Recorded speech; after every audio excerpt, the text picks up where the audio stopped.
నమస్కారం అండి. నేను Srilatha, chief clinical dietitian, Medicover hospitals Madhapur. ఇవాళ మనము అరటిపండు గురించి తెలుసుకుందాం. సో, అరటిపండుని అందరూ తినే అలవాటు ఉంటుంది. సో, ఇది డయాబెటిక్స్ పేషెంట్స్ తీసుకోవచ్చా లేదా? సో, ముఖ్యంగా అరటిపండులో ఎలాంటి పోషక విలువలు ఉంటాయి? ఇది మన శరీరానికి ఎంత మేలు చేస్తుంది? అలాగే డయాబెటిక్స్ ఎంత మోతాదులో తీసుకోవాలో తెలుసుకుందాం. సో, అరటిపండు అనేది మనకు సంవత్సరం పొడవునా లభించే పండు. సో, ఇది అందరూ ఎక్కువగా ఇష్టపడేది ఎందుకంటే దీని యొక్క టేస్ట్, తర్వాత స్వీట్‌నెస్, తర్వాత తేలిగ్గా తినేయడానికి ఉంటుంది. చిన్న పిల్లలు అంటే 6 మంత్స్ బేబీస్ నుండి 100+ ఇయర్స్ వరకు తేలిగ్గా దీన్ని తీసుకోవడానికి ఉంటుంది. అలాగే జీర్ణం కూడా చాలా తేలిగ్గా అవుతుంది కాబట్టి ఆల్ టైమ్ ఫేవరెట్ ఫుడ్ అని చెప్పొచ్చనమాట. సో, వీటిలో మనకి ఎన్నో రకాల పోషక విలువలు లభిస్తూ ఉంటాయి. సో, పళ్ళల్లో మనకి ముఖ్యంగా ప్రోటీన్ అనే ఇంపార్టెంట్ న్యూట్రియంట్ లభించదు.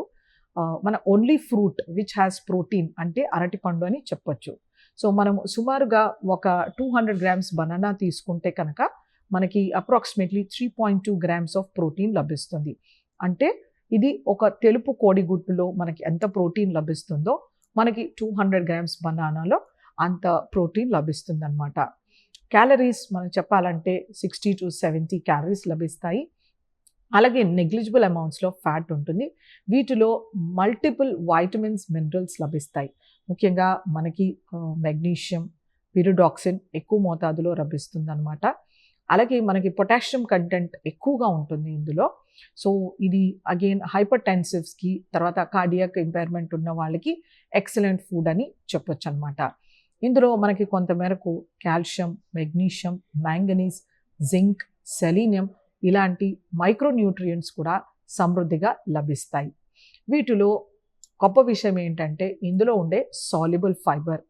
ఇందులో ఉండే సాల్యుబుల్ ఫైబర్ మనకి చాలా ఇంపార్టెంట్ ఫుడ్ గ్రూప్ అని చెప్పొచ్చు.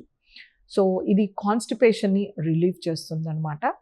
ఇందులో డయాబెటిక్స్‌కి ఎందుకు ఎక్సలెంట్ ఫుడ్ అంటే ఇందులో మనకి బనానా వెరైటీని బట్టి ఆ రైపెనింగ్ ఎంత మక్కిందో దాన్ని బట్టి మన glycemic index and glycaemic load change అవుతుంది. ఇది మనకు ఒక 45 నుంచి 60 లోపల ఉంటుంది. సో, లో టు మీడియం గ్లైసిమిక్ ఇండెక్స్ అనమాట. మనము పండినది అంటే దోరగా ఉన్న అరటిపండు తీసుకోవచ్చు. బాగా మగ్గిపోయి చాలా సాఫ్ట్ అయిన వాటిలో ఎక్కువ షుగర్స్ ఉంటుంది. ఎక్కువ glycemic index and glycaemic load ఉంటుందన్నమాట. సో, ఎప్పుడే కానీ అరటిపండు చాలా ఫర్మ్‌గా ఉండాలి. దోరగా పండి ఉండినవి తీసుకున్నప్పుడు మనకి correct GI and GL load, glycemic load లభిస్తుందనమాట. ఇలాంటివి తీసుకున్నప్పుడు మనకి ఎక్కువ గ్లైసిమిక్ వేరియబిలిటీ అనేది ఉండదు. సో, మనము ఒక 100-150 grams safe dosage for diabetics. So, ఇలా తీసుకోవచ్చనమాట. మనకి మార్కెట్‌లో రకరకాల వెరైటీస్ లభిస్తాయి. చాలా చిన్నగా ఉంటుంది.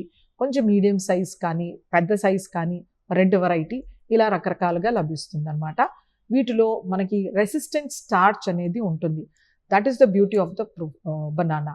సో, ఈ రెసిస్టెంట్ స్టార్చ్ అనేది మెల్లిగా మన ఇంటెస్టైన్‌లో డైజెస్ట్ అవుతుంది. సో, దీని వలన వెంటనే షుగర్స్ పెరిగే ఆస్కారం ఉండదనమాట. సో, మనకి ఇన్ని రకాల వైటమిన్స్, మినరల్స్, తర్వాత ఎన్నో రకాల యాంటీ ఆక్సిడెంట్స్, పాలిఫినోలిక్ కంపౌండ్స్ ఉన్న ఈ అరటిపండు చాలా శ్రేష్టమని చెప్పొచ్చనమాట. సో, దీన్ని మనము ఎలాంటి రూపంలో తీసుకోవచ్చు?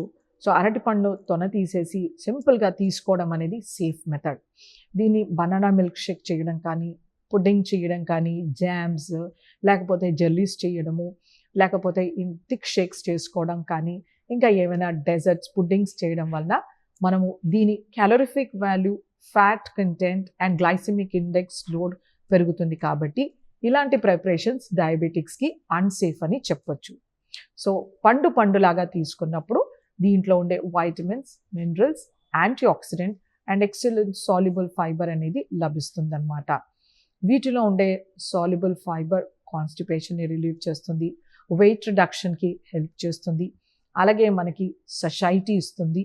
మన గట్‌లో ఉండే యూస్‌ఫుల్ బ్యాక్టీరియాని మల్టిప్లై చేస్తుందన్నమాట. అలాగే మనకి కొలెస్ట్రాల్‌ని తగ్గించడానికి కూడా ఎంతో హెల్ప్ చేస్తుంది. ఇందులో కొంతమేరకు ఇన్సాల్యుబుల్ ఫైబర్ కూడా లభిస్తుందన్నమాట. ఈ అరటిపండుని మనము సీజన్‌లో అంటే త్రూ ద ఇయర్ దొరికినప్పుడు ఫ్రీక్వెంట్‌గా కాకుండా వారంలో 2-3 సార్లు అలా తీసుకున్నప్పుడు ఎటువంటి నష్టం ఉండదు. ఇది తేలిగ్గా అరుగుతుంది, తినడానికి తియ్యగా ఉంటుందని ఫ్రీక్వెంట్‌గా ప్రతిరోజు తీసుకోవాల్సిన అవసరం లేదు. అలాగే దీన్ని ఆహారంతో పాటు ఎప్పుడు కూడా తీసుకోకూడదు. ఎప్పుడైతే మనము లంచ్, డిన్నర్ ఆర్ బ్రేక్‌ఫాస్ట్‌తో పాటు తీసుకుంటే షుగర్స్ వెంటనే పెరిగే ఛాన్స్ ఉంటుంది. దీనివల్ల గ్లైసెమిక్ ఇండెక్స్ ఆఫ్ ఫుడ్ పెరిగిపోతుంది. సో, అందుచేతనే వీటిని 11కి కానీ, 4-6 లోపల కానీ సాయంత్రం తీసుకుంటే కనుక మనకి షుగర్స్ ఫ్లక్చుయేషన్స్ అనేవి ఉండవన్నమాట.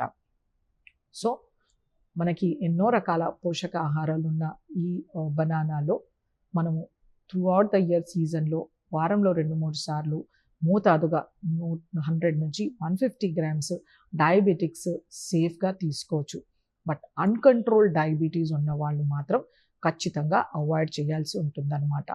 వీటితో షుగర్ పెరిగే ఛాన్స్ ఉంటుంది కాబట్టి లెస్ దెన్ 300-250 మిల్లీగ్రామ్స్ ఉన్నవాళ్ళు మీరు చెప్పిన రికమెండేషన్‌లో తీసుకుంటే శరీరానికి ఎటువంటి నష్టం ఉండదు. ఎందుకంటే వీటిలో loads of vitamins and minerals ఉన్నాయి. అలాగే మంచి fibre and low in glycaemic index and load కాబట్టి ఇది ఖచ్చితంగా తీసుకునే ఫ్రూట్. నమస్తే.